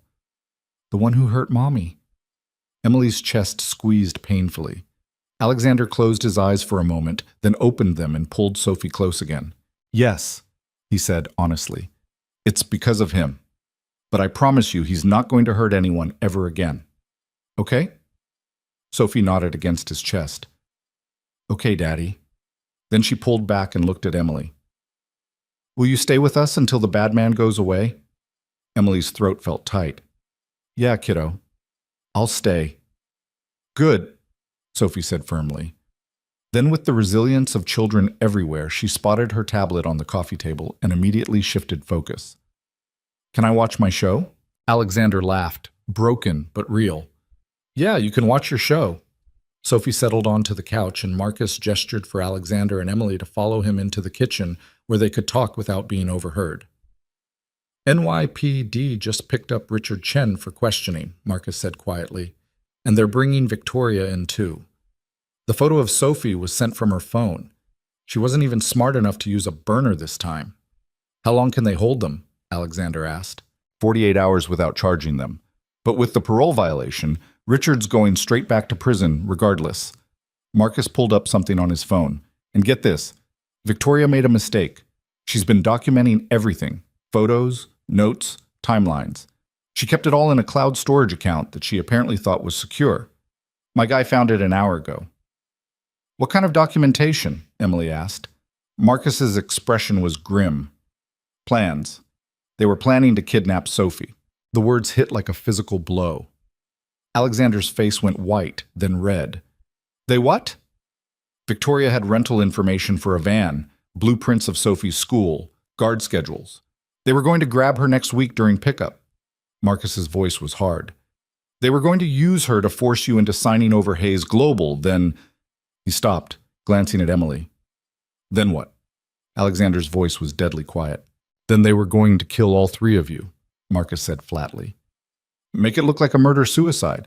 Emily shoots you and Sophie, then herself. Victoria had already drafted the fake suicide note. Emily felt the room tilt. Alexander grabbed the counter to steady himself, his knuckles white. They're never getting out, he said, his voice shaking with fury. I don't care what it costs. I don't care who I have to call. They're never seeing daylight again. They won't need to, Marcus said. Conspiracy to commit kidnapping and murder? They're looking at life sentences. Both of them. The relief should have been immediate, total. But Emily just felt numb. Someone had planned to kill her, to kill Sophie, to destroy Alexander completely, and they'd almost gotten away with it. I need air, she said suddenly. Alexander reached for her. Emily? I just need a minute, she said, pulling away. I'm fine, I need a minute. She walked to the bathroom and locked the door behind her, then sat on the edge of the bathtub and tried to remember how to breathe. Her hands were shaking. Her whole body was shaking. She'd known this was dangerous. She'd known getting involved with Alexander came with risks. But knowing intellectually that someone might hurt you was different from learning they'd planned to murder you and make it look like you'd killed the people you were falling in love with. A soft knock on the door. Emily? Alexander's voice. Can I come in? Emily unlocked the door. Alexander slipped inside and closed it behind him. The bathroom was huge, but with both of them in it, the space felt small, intimate. He sat down on the floor across from her, his back against the wall. You don't have to be strong right now, he said quietly. Emily laughed, a broken, bitter sound. I don't know how to be anything else. I know the feeling. They sat in silence for a moment. They were going to kill Sophie, Emily said finally, a 7-year-old kid, because of money, because of revenge. I know. How do you live with that? Knowing people are capable of that? Alexander was quiet for a long time. You don't, he said finally. You just survive it, and you try to protect the people you love. And you fail sometimes, and it breaks you, but you keep going because the alternative is giving up. And if you give up, they win. Emily looked at him, really looked at him. At the exhaustion in his eyes, the lines around his mouth, the weight he'd been carrying for 5 years. You're not broken, she said softly. Yes, I am, Alexander corrected. I'm absolutely broken, but I'm still here, and so are you. And so is Sophie. He leaned forward. Broken doesn't mean useless, Emily. It just means you've survived something that should have destroyed you. Emily's eyes burned. I'm so tired of surviving, she whispered. I know, Alexander said, but we're past that now. We're not just surviving anymore. We're living. And living is messier and scarier and so much harder, but it's also better, because living means having something worth protecting. Emily slid off the edge of the tub and sat beside him on the floor, their shoulders touching. When did you get so wise? She asked. About 5 minutes ago, Alexander said. I'm mostly making this up as I go. Emily laughed, a real laugh this time, and leaned her head on his shoulder. They sat like that until Marcus knocked on the bathroom door. Guys, you might want to see this. They emerged to find Marcus holding his laptop, looking stunned. "What now?" Alexander asked wearily. "Richard Chen just confessed," Marcus said. "To everything. The threats against Emily, the plan to kidnap Sophie, and—" He paused, his expression complicated. "To Catherine's death." Alexander went absolutely still. "What?" "He confessed," Marcus repeated. "Said he'd been carrying the guilt for 5 years and couldn't do it anymore. Told police he'd paid the drunk driver to target Catherine. Made it look like an accident, but it was premeditated murder." The color drained from Alexander's face. Emily grabbed his hand, holding tight. "He's going to prison for the rest of his life," Marcus continued quietly. "And Victoria's going with him. It's over, Alex. They can't hurt you anymore." Alexander didn't speak, didn't move. Emily squeezed his hand. "Alexander? I need—" He stopped, his voice breaking. "I need to call Catherine's parents. They deserve to know the truth." He pulled out his phone with shaking hands and walked toward his office. Emily started to follow, but Marcus stopped her. "Let him have a minute," he said gently. "This is something he needs to do alone." Emily nodded, understanding but hating it. Sophie appeared from the living room, sensing something had changed. "Is everything okay?" she asked. Emily knelt down and pulled her into a hug. "Yeah, sweetheart," she said. "Everything's going to be okay now." And for the first time in days, she actually believed it. Alexander was on the phone for over an hour. When he finally emerged, his eyes were red, but his shoulders looked lighter somehow, like he'd been carrying a weight for 5 years and had finally been allowed to set it down. "They said thank you," he told Emily quietly. "Catherine's parents, they said—" His voice cracked. "They said they forgave me. For not protecting her. For letting her leave that night." Emily pulled him close. "There was nothing to forgive. It wasn't your fault." "I know that now," Alexander whispered. "I finally know that." The next few days passed in a strange blur of police statements and legal proceedings and news coverage that Emily tried to ignore. Hayes Global's PR team worked overtime to control the narrative. Marcus handled most of the press, spinning it as a vindication of Alexander's integrity and a tragedy finally seeing justice. Emily gave her statement to police twice, identified Victoria from a photo lineup, signed more paperwork than she'd thought possible, and through it all she stayed at the penthouse with Alexander and Sophie, the three of them building something that felt dangerously close to a family. 2 weeks after Richard Chen's confession, Emily's phone rang. It was her landlord. "Ms. Carter, I wanted to let you know I'm selling the building. New owners are taking over next month. They're planning renovations, so everyone's leases are being terminated." Emily's stomach dropped. "What? You can't just—" "Check your lease. I can and I am. You've got 60 days to vacate." The line went dead. Emily sat on Alexander's couch, staring at her phone, trying not to panic. She'd loved that apartment. It had been hers. The first place she'd ever lived alone. The space she'd rebuilt her life in after her mother died. And now it was gone. Alexander found her 20 minutes later, still sitting in the same spot. "What's wrong, shit?" he asked immediately. Emily told him. "Move in here," Alexander said without hesitation. Emily blinked. "What? Move in here? With me and Sophie? Officially?" He sat beside her. "You're here every night anyway. Sophie adores you. He stopped, searching for words. "I can't imagine this place without you anymore." Emily's heart raced. "Alexander, that's huge. We've only been together for a few weeks." "I know," he said. "And if you're not ready, I understand.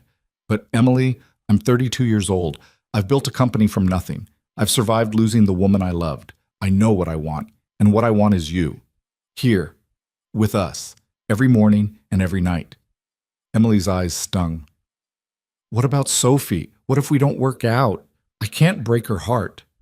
"We'll work out," Alexander said with complete certainty. "I've never been more sure of anything." Emily wanted to say yes, wanted to take the leap, but fear was still there, whispering that this was too much, too fast, too good to be real.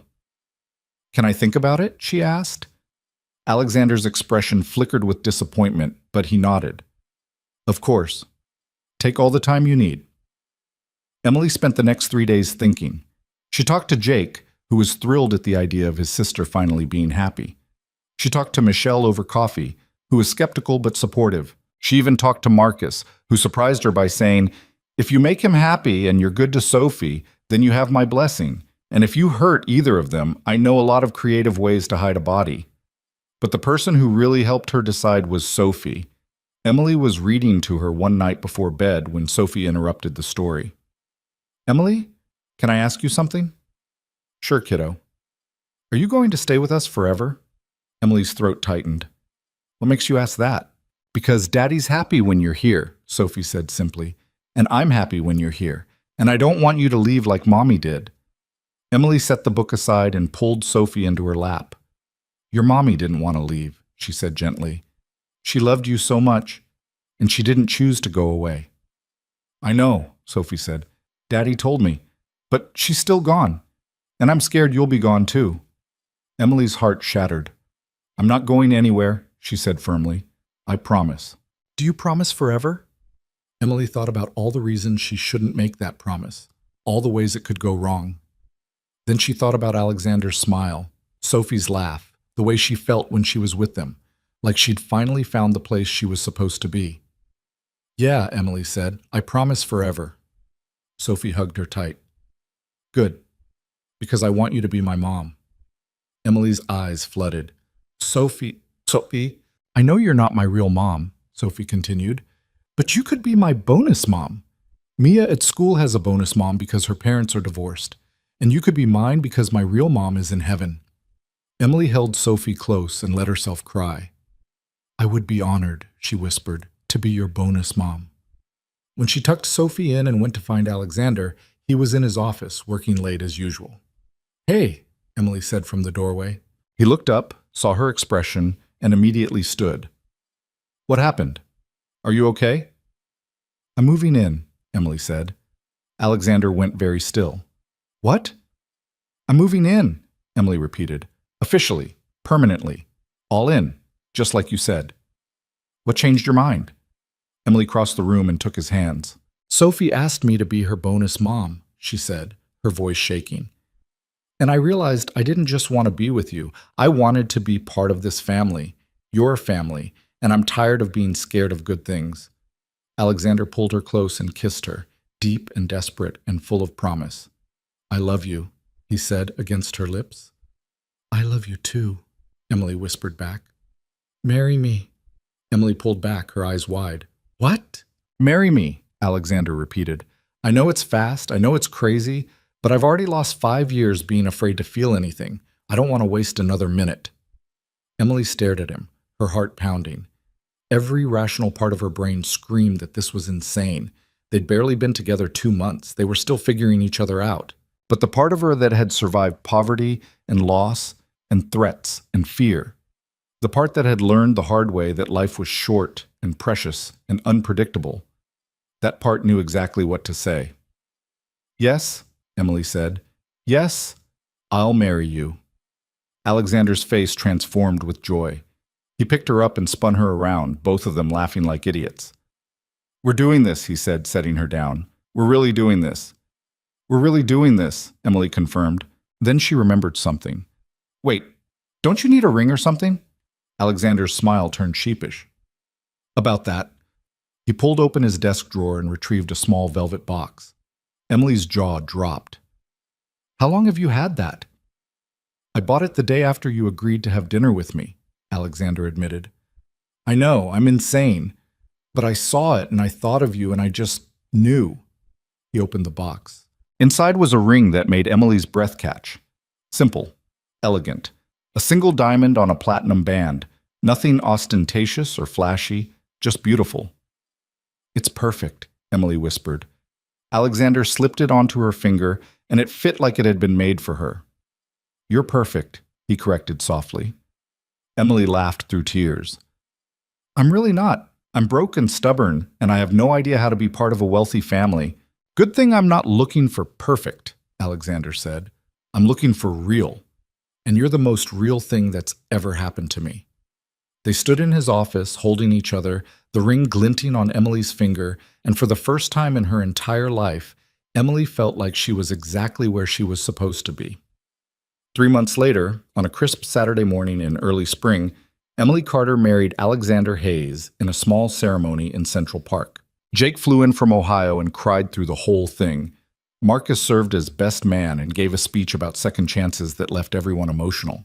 Sophie was the flower girl and took her job so seriously that she lectured another kid about proper petal distribution. Michelle and a few close friends from Hayes Global attended. Catherine's parents came too, and Emily watched Alexander embrace them with tears in his eyes, finally able to share his happiness without guilt. There were no magazine photographers, no society page coverage, just the people who mattered most, bearing witness to two broken people choosing to build something whole. When the officiant pronounced them married, Alexander kissed Emily like she was oxygen and he'd been drowning. Sophie cheered louder than anyone. At the small reception afterward, Jake pulled Emily aside.